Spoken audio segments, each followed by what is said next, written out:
Olá, meus amigos, bom dia, boa tarde, boa noite a todos os senhores. Nós vamos no vídeo de hoje analisar um julgado do STJ, o conflito de competência número 150.252 de São Paulo. Foi julgado pela segunda sessão no dia 10 de junho de 2020. Os senhores terão acesso a todo o material. Eu separei um acórdão e elaborei um material específico a respeito desse julgado, que está lá na nossa plataforma acadêmica, arturvieiracursos.com.br. arturvieiracursos.com.br, não tem H no Arthur, e os senhores lá vão encontrar um curso chamado Anotando o Julgado, onde os senhores terão acesso a uma complementação do material que vai ser passado aqui para vocês. Tá? Essa aula vai ser disponibilizada lá também, e um material. Não havendo interesse, os senhores ficam aqui somente então com esse vídeo disponibilizado gratuitamente aqui no YouTube. Pois bem, nesse julgado, o STJ analisou de quem seria a competência para a degravação de um depoimento de uma testemunha colhido por carta precatória. Então vamos devagar.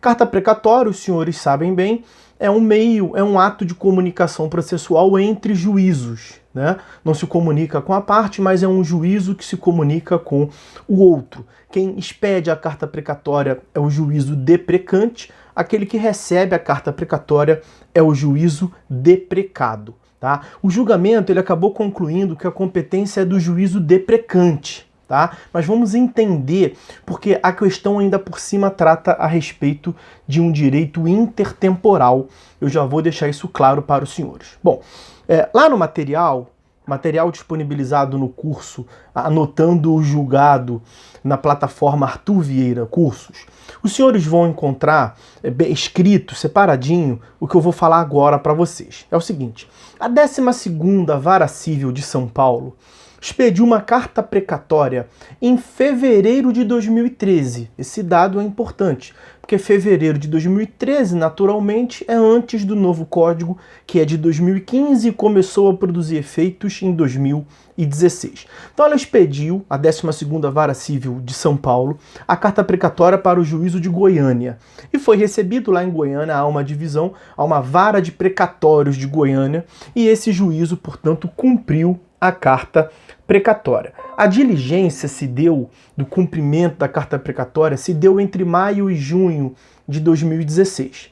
Então foi colhida a prova testemunhal e foi devolvido a carta precatória com uma mídia física. Não se chega a dizer no julgado, talvez um pendrive ou um CD contendo ali a gravação, porque a colheita desse depoimento desse depoimento da testemunha se deu pela sistemática de audiovisual. Então foi gravado o depoimento da testemunha. O juízo deprecado, a vara de precatórios de Goiânia, portanto, condensou aquilo, armazenou numa mídia física e devolveu para o juízo de São Paulo, o juízo deprecante, a 12ª Vara Civil. Pois bem, ao receber essa carta precatória com o arquivo contendo a gravação do depoimento, o juízo deprecante, a 12ª Vara Civil de São Paulo, não aceitou e devolveu para o juízo deprecado, a vara de precatórios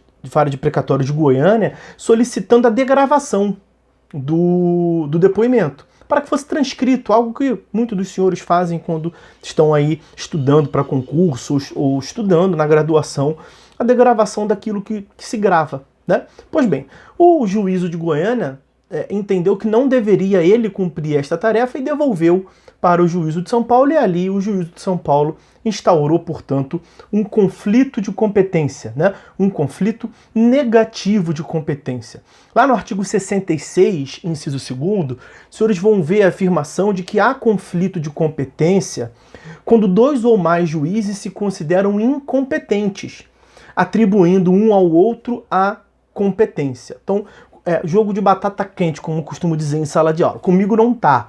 Então o juízo deprecante devolveu para o juízo deprecado dizendo que faltou a degravação.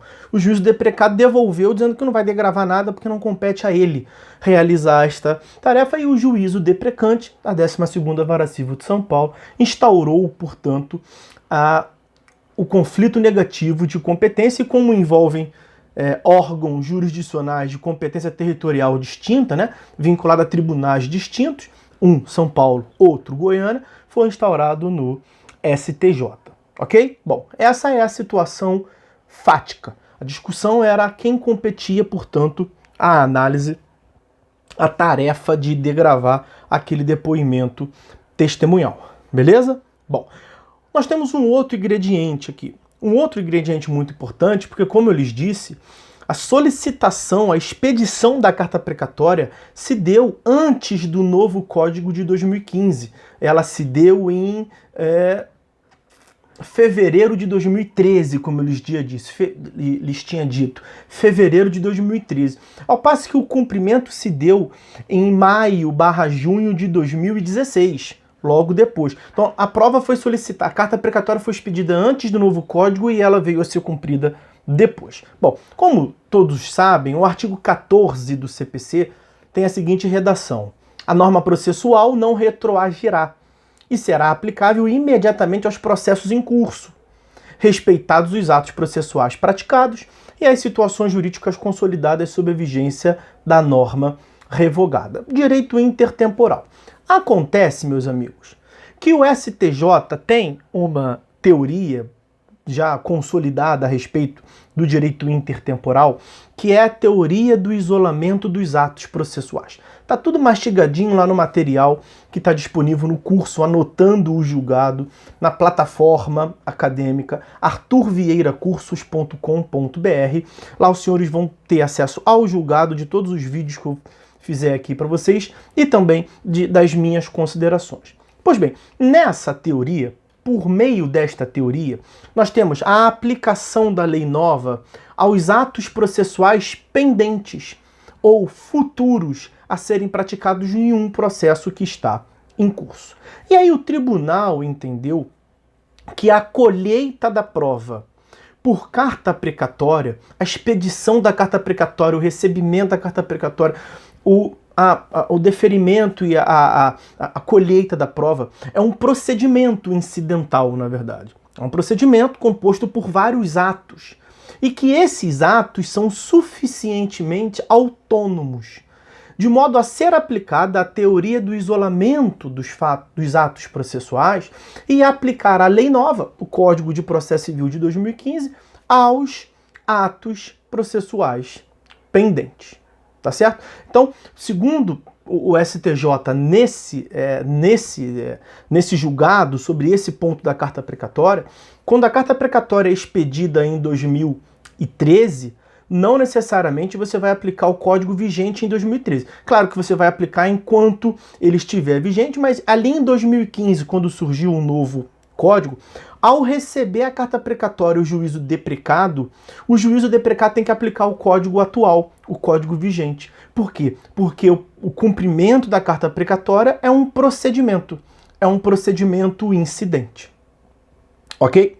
Além disso, nós temos que levar em consideração que a carta precatória, ela tem lá a disciplina no Código de Processo Civil, nos artigos 260 a 268 do CPC, mas a própria Corte afirmou que esses são procedimentos formais, são requisitos formais das cartas. Carta precatória é uma espécie das cartas, né? Temos a carta rogatória, a carta de ordem, com o novo código até a carta arbitral, e esses artigos ali, esse capítulo do Código de 2015, disciplina os requisitos formais para a lavratura, a expedição das cartas. Mas a depender do que se for solicitado na carta, você tem que aplicar o dispositivo do código associado ao cumprimento da carta. Então, como nesse caso que estamos a ver, o juízo deprecante solicitou a colheita de prova testemunhal, você tem que aplicar o capítulo do código sobre prova testemunhal, evidentemente. Pois bem, e aí nós temos uma modificação do código atual para o código anterior, claro, pela superveniência dos meios de comunicação.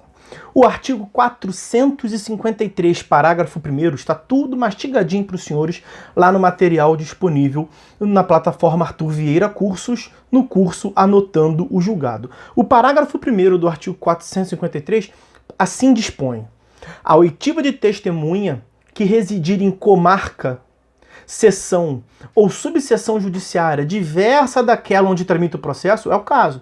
O processo tramita em São Paulo. A colheita da prova testemunhal, no caso, deveria se dar em Goiânia.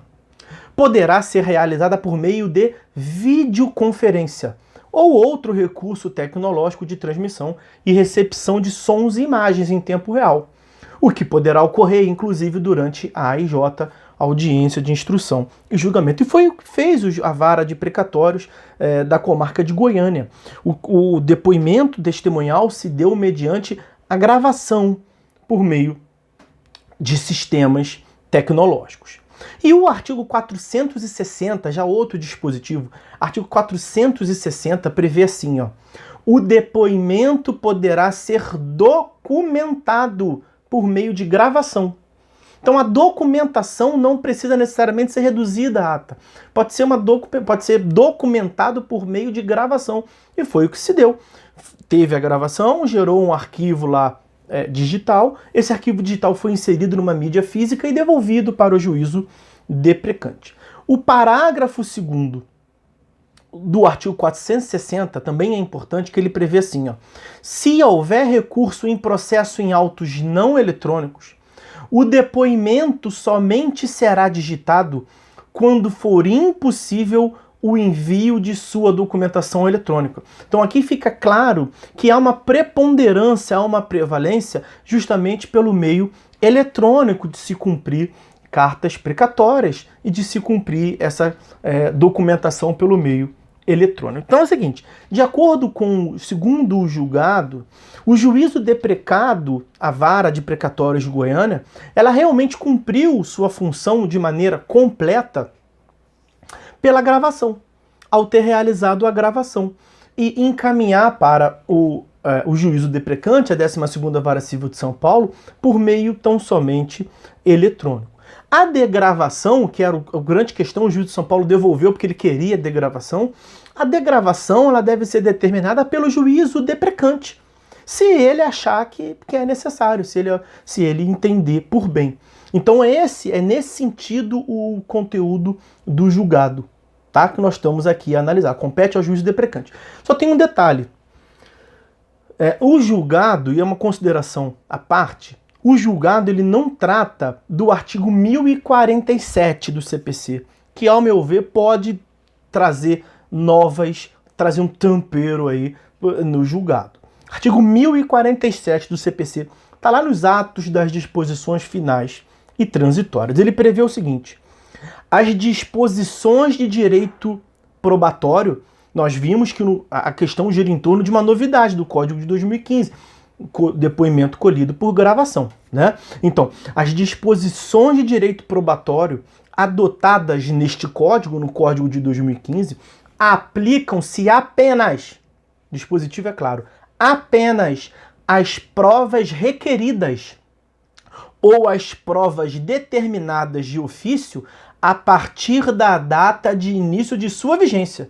E como nós vimos, a determinação para a produção de prova testemunhal se deu em 2013, quando foi expedida a carta precatória, antes, portanto, do novo código. Eu acho que esse dispositivo pode trazer novas luzes a essa orientação. Por quê? Porque no Código de 73, a competência para realizar a degravação seria do juízo deprecado. Aliás, foi por isso que o juízo deprecante devolveu.